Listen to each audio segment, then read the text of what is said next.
Como uma holding pode proteger a sua empresa? Eu sou o Fernando Campagnolo. Eu sou Cristiane Campagnolo. E eu sou Malu Bigueto. Eu já ajudei dezenas de empresários e famílias a organizar o patrimônio em cotas e imóveis para manter a paz na família e economizar impostos. Por incrível que pareça, nós empresários, muitas vezes nós geramos problemas para a própria empresa. Em que momento?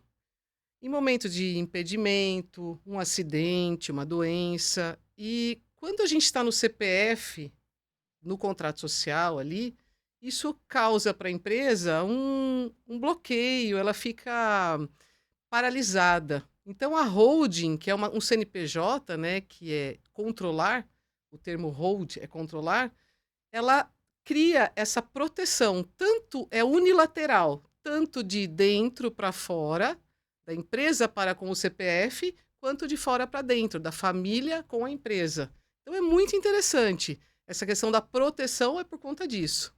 Olha que legal. Legal, e você falou então paz e economia. Vamos pegar os dois aspectos aqui. Paz no sentido de que as pessoas têm tranquilidade, de que não vai ter essas desavenças. E antes até de falar sobre isso, porque é uma coisa assim que geralmente a gente não pensa, né? A gente pensa assim, mas eu vou tá um monte de tempo aqui, vou estar tudo tranquilo, organizadão, nada vai acontecer comigo. Mas acho que ninguém é de ferro, né? Não, ninguém é de ferro. A questão de paz, ela é muito comum hoje, principalmente em empresas que já estão passando de geração para geração, você ter uma mudança cultural e a questão da idade também dos gestores, né? Então, você tem dois tipos de paz, vamos falar assim, de organização. As empresas que já estão no momento da segunda, terceira geração e as empresas jovens, de empresários jovens como nós, né? Que pensam menos ainda, mas que hoje, pelos nossos atendimentos lá, está sendo uma tendência. Empresários de 50 anos já pensando sobre isso. Então, assim, a paz é por quê? Porque a família, ela tem... Quando você está sozinho ali administrando ou gerindo a empresa, você está ali sob comando. Quando sai um dos dois, às vezes é um casal ou um sócio, a família ela tem uma ingerência direta. E às vezes essa mudança brusca por um acidente, um falecimento precoce, causa um problema muito sério, né, na empresa e na família também. E geralmente, quem é pai, quem é mãe, diz assim: eu vou construir um patrimônio para deixar para os meus filhos. Eu quero deixar eles seguros. Eu quero fazer com que cada vez eles fiquem melhor. E aí, se acabar de uma forma abrupta, que nem você falou, o que acontece, Malu? Que tipo de problemas essa família pode ter com os seus bens por ter ido antes e não ter planejado isso? Antes do tempo, né? Então vamos imaginar uma situação assim, uma empresa com dois sócios, estranhos, não familiares. Aconteceu um falecimento de um deles de forma inesperada. A família, se eles estão na pessoa física, o que rege é o contrato social. O que está escrito no contrato social, herdeiros ingressam ou herdeiros recebem haveres, é o que vai valer. Quando você tem a holding, não tem falecimento. Holding é um CNPJ. CNPJ não morre, não divorcia. Então, essa questão vai ser tratada na holding e não na empresa operacional. Então, você cria uma governança, uma guarda-chuva ali de proteção para o CNPJ. Porque uma empresa ela pode ser administrada por um terceiro. Então, quando você tem por exemplo, duas holdings lá, a minha e a do meu sócio, eu posso colocar um terceiro, um advogado, um administrador, que vai representar esse operacional e a minha família está discutindo a questão da dor até, do luto e tudo mais.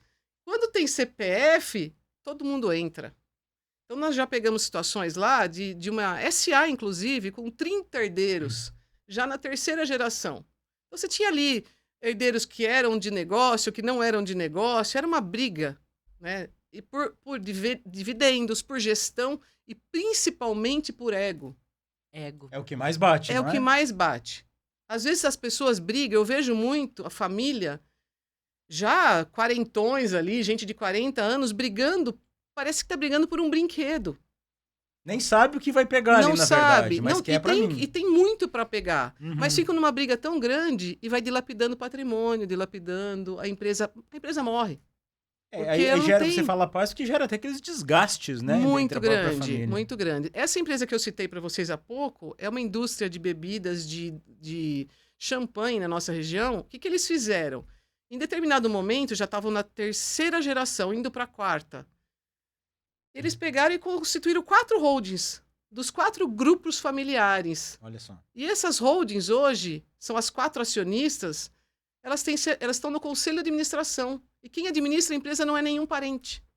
Criaram o regulamento interno, né, Campa? Que olha aí. você fala muito sobre isso. E hoje a empresa é uma multinacional hoje. Atua no Brasil, no exterior. Então ela ganhou vida. E uma mesma história, muito parecida na minha região também, a empresa fechou. Na mesma situação, quarta geração, pessoas com ego, acionistas com fome, né? Porque eles querem pegar o que não tem.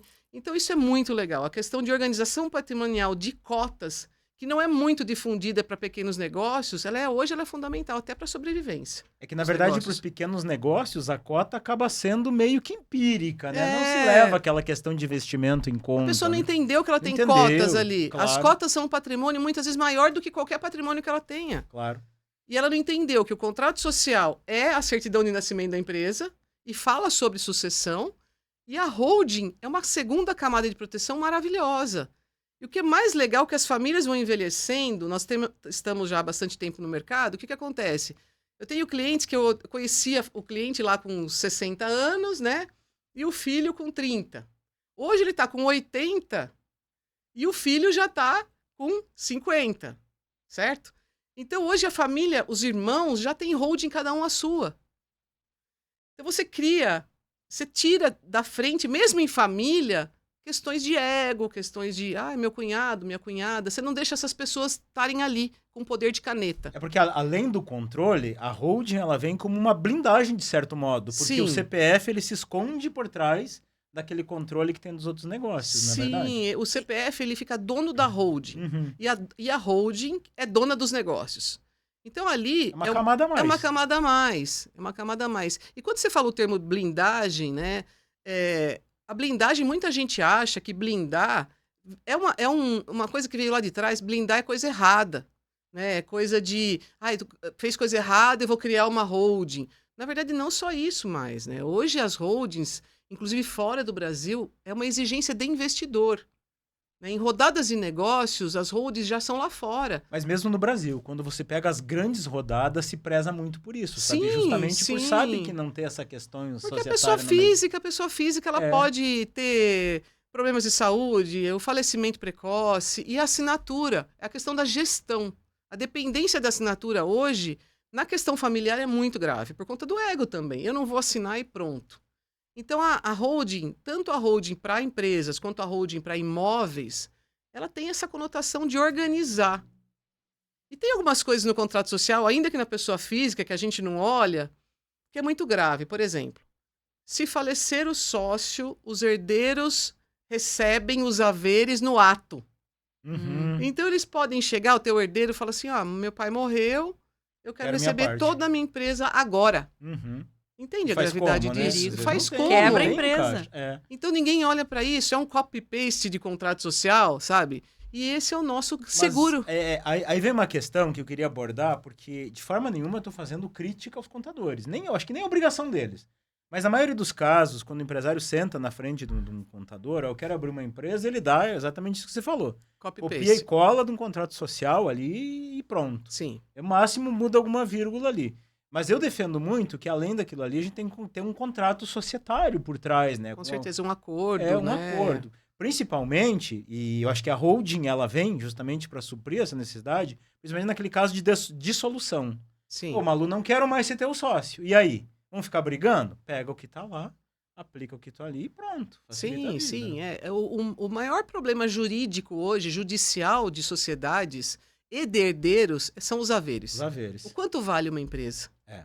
Então, se você não tem isso no acordo de cotista, Bota uma regra, né? você não tem no contrato social. Eu peguei um caso esses dias de uma empresa de aplicativo. Eles têm um aplicativo de marcação. Grandes. São 5 sócios. E lá no contrato, dizia assim, se um dos sócios falecerem, o que vai receber os herdeiros é valor de mercado. E o que é o valor de mercado? Subjetivo. Subjetivo. Aí tem que estar contratando empresa para fazer valuation, Aí vira uma custa uma briga. grana, vira uma... Aí um um contrata uma, outro contrata Tá, outra. mas e uma coisa que é bem importante pro pessoal que tá ouvindo aqui a gente agora. Para fazer uma holding, é só empresa grande, é só uma multinacional? Ou a partir de qual tamanho de patrimônio, ou a partir de qual momento é importante já começar a pensar numa holding? Porque tem muita gente que diz assim, mas eu não tenho dinheiro para contratar uma pessoa de fora para administrar minha empresa, então eu vou ter que contratar mais um para administrar minha holding. Como é que fica essas questões todas? A partir de quando que se pensa? Assim, por exemplo, empresas do Simples não pode ter pessoa jurídica no contrato social. Então, esse tipo de empresa, ela já tem um impeditivo legal de Automaticamente, holding. né? Só que ela pode trabalhar no contrato social. Uhum. Porque tem empresas do Simples que valem. Inclusive, startups começam no Simples. Começa. Uhum. Né? E aí, essas empresas, o que a gente recomenda? Que você olhe o contrato social. Que trabalhe contrato social. Já acima disso, é difícil você colocar em valores, mas, por exemplo, uma régua que eu particularmente gosto de usar é uma régua de 5 milhões. É uma empresa que vale não no PL, no capital social, mas que o empresário entende valer 5 milhões. Porque se você pensar, por exemplo, uma briga societária de 5 milhões hoje, de herança, é 10% disso. 10%. Aí a questão da economia. Questão da economia. O nosso forte abraço. Desejamos que você viva Positivamente!